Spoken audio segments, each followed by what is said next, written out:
Olá, queridos irmãos, queridas irmãs. Está entrando no ar mais um programa Espiritismo em Gotas, pela Web TV Renascer.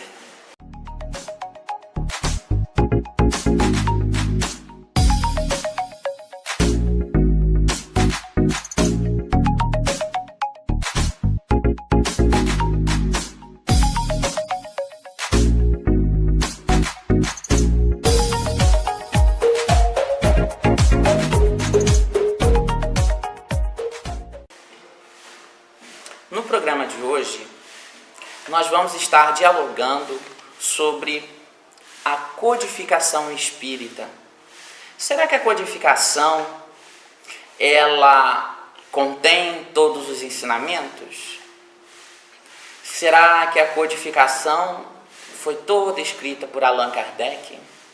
Será que a codificação proveio de um médium? Ou será que a codificação proveio de apenas um espírito? Essa e algumas outras questões nós vamos ver no programa de hoje.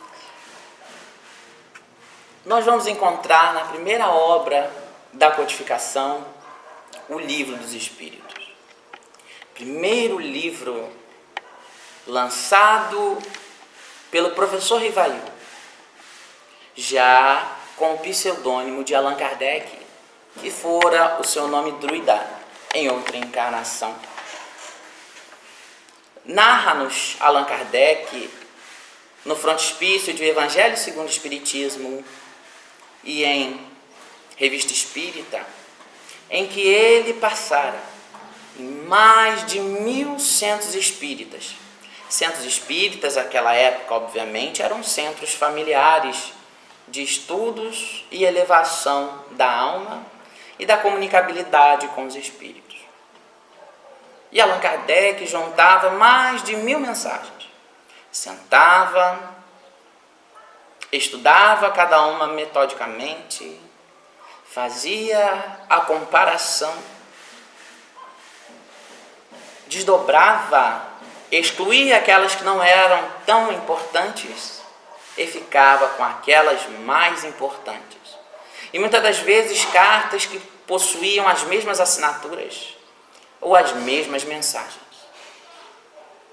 Daí então, após todo esse compêndio de comparações, de estudos e de indagações à espiritualidade superior, Allan Kardec vai lançar em abril de 1857 o primeiro Livro dos Espíritos, que continham 501 questões. Mais tarde, em sua terceira edição, ele ampliou para 1.018 ou 1.019 questões, conforme prefiram, sem as polêmicas. Eis que é um livro, meus irmãos, libertador, porque ele possui verdades crísticas. São diversas entidades venerandas que respondiam a Allan Kardec. E que quando a gente compara os seus textos, nós vamos ver que tudo provinha do próprio Jesus. Jesus, enquanto Espírito da Verdade, em diálogo com Kardec na casa das irmãs Baldin, vai dizer que estaria com ele 1/4 de hora por mês, 15 minutos, para corrigir essas manuscritas através de pancadas, onde, se Allan Kardec tivesse errado, ele daria uma determinada quantidade de pancadas. E assim surgiu o Livro dos Espíritos. Livro que todo espírita tem obrigação de ler, porque ele vai tratar de diversos temas da humanidade, do mundo dos espíritos, sobre as leis divinas e tantos outros. Quando nós temos a pretensão de conhecermos a doutrina espírita, devemos beber na fonte do Livro dos Espíritos toda a sua base. E se hoje no movimento espírita surge algum livro que contradiga aquilo que está no Livro dos Espíritos, muito cuidado, meus irmãos, porque esse livro pode não prover de um bom espírito. Allan Kardec prezava pelo controle universal do ensino dos espíritos. O que seria isso? Que quando, em diversas partes do orbe terrestre, uma mesma quantidade de espíritos e de médiuns dissessem a mesma coisa, é porque aquilo seria verdade. E que a palavra de um médium ou de um espírito, isoladamente, é apenas a palavra dele. Quando nós morremos, quando nós desencarnamos, nós não viramos anjos. Eu, Ciro, vou desencarnar e vou continuar sendo Ciro. A Maria vai continuar sendo a Maria, e assim vai, com todas as nossas perfeições e nossas imperfeições, com todos os nossos defeitos e todas as nossas qualidades. Na segunda obra da codificação, nós vamos ter o Livro dos Médiuns. Essa aqui, uma edição da Federação Espírita Brasileira. Conforme palavras venerandas do nosso querido irmão e médium Divaldo Pereira Franco, o Livro dos Médiuns ele é o maior manual de parapsicologia da humanidade. E não haverá outro. O único manual seguro para seguirmos a mediunidade com Jesus é o Livro dos Médiuns.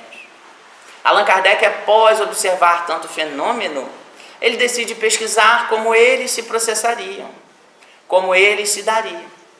E vai escrever para nós o Livro dos Médiuns. Também contém algumas perguntas respondidas pelos espíritos, mas na sua grande maioria possui as suas próprias pesquisas, os seus próprios intentos.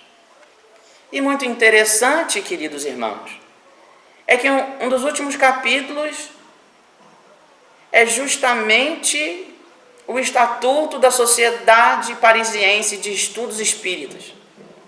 Allan Kardec vem nos ensinar qual a melhor forma de fundarmos e estabelecermos as bases de um centro espírita. Depois, nós vamos ter a terceira obra da codificação, o Evangelho segundo o Espiritismo, que até hoje é o livro mais vendido da nossa amada codificação. O Evangelho segundo o Espiritismo, ele vai conter as máximas morais de Jesus, desdobrada pelo próprio Kardec e pelos espíritos, quando se diz no livro Instruções dos Espíritos. Muito interessante, meus irmãos, observar, porque muitas pessoas creem e acreditam que Kardec não tem escrito nada. Kardec escreveu e disse muita coisa. Em o Evangelho segundo o Espiritismo, por exemplo, quando não se tem a assinatura de um espírito, é o próprio Kardec que explica a máxima moral de Jesus Cristo, tão bem interpretada para nós.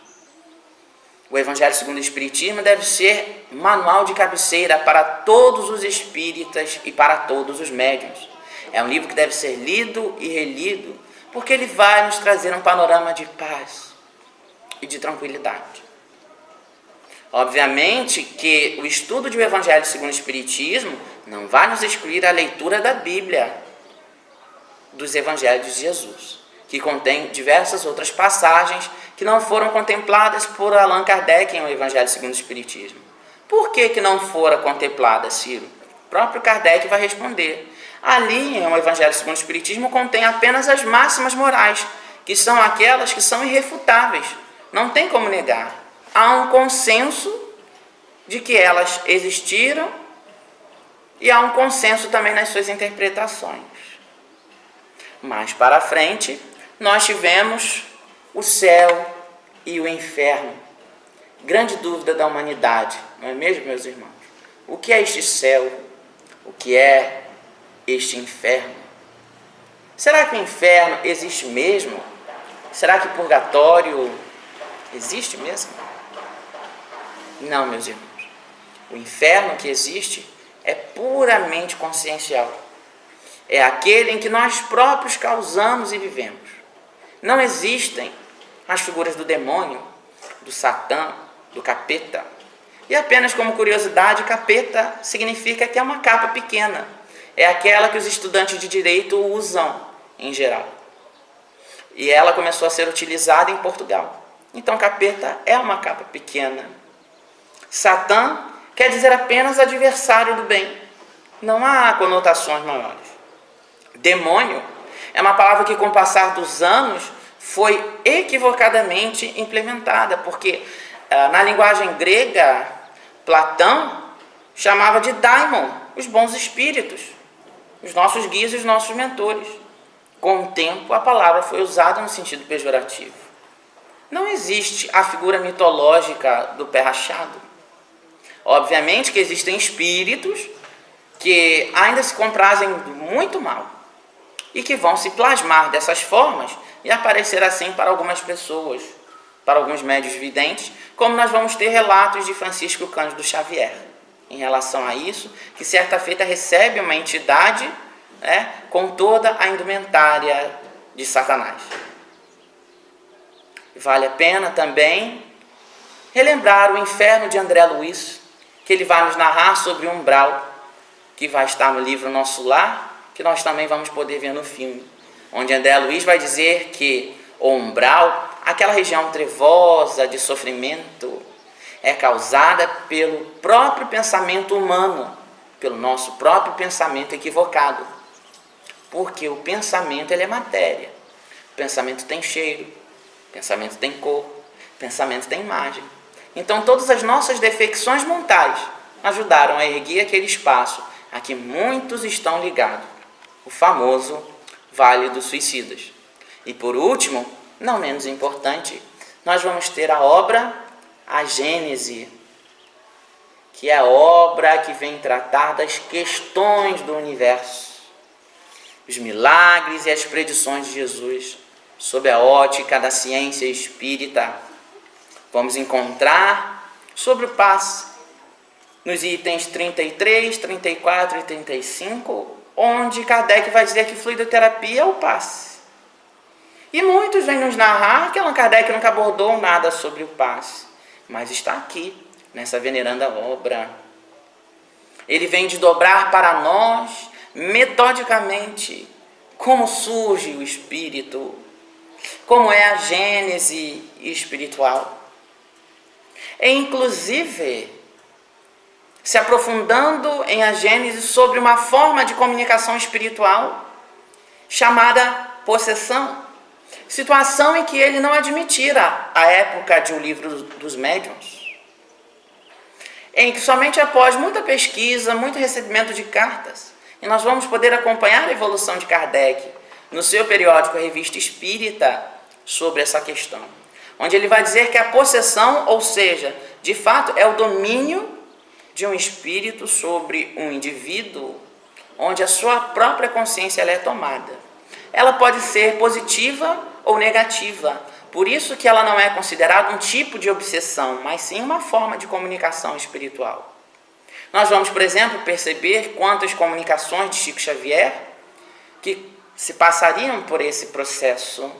Chico Xavier psicografava com uma mão um espírito, com a outra mão um outro espírito, e através do fenômeno da psicofonia vocalizava uma terceira entidade, só mesmo estando possesso para realizar isso, meus irmãos. Então, estudemos a codificação ao clarão dos evangelhos de Jesus. O Espiritismo não tem a pretensão de querer saber tudo, nem de querer explicar tudo, mas sim, de todas as doutrinas presentes hoje na Terra, é a que explica a maior quantidade de assuntos com a maior coerência, porque o Espiritismo preza pela sua verdade, preza pelos fatos. E finalizando mais este programa, relembro de uma frase muito interessante de Allan Kardec, de que o dia em que a ciência dissesse qualquer coisa diferente do Espiritismo e que isso ficasse devidamente comprovado, que seguíssemos a ciência. Mas até hoje, meus irmãos, o que nós percebemos é que cada vez mais a ciência vem de encontro ao Espiritismo. Muita paz.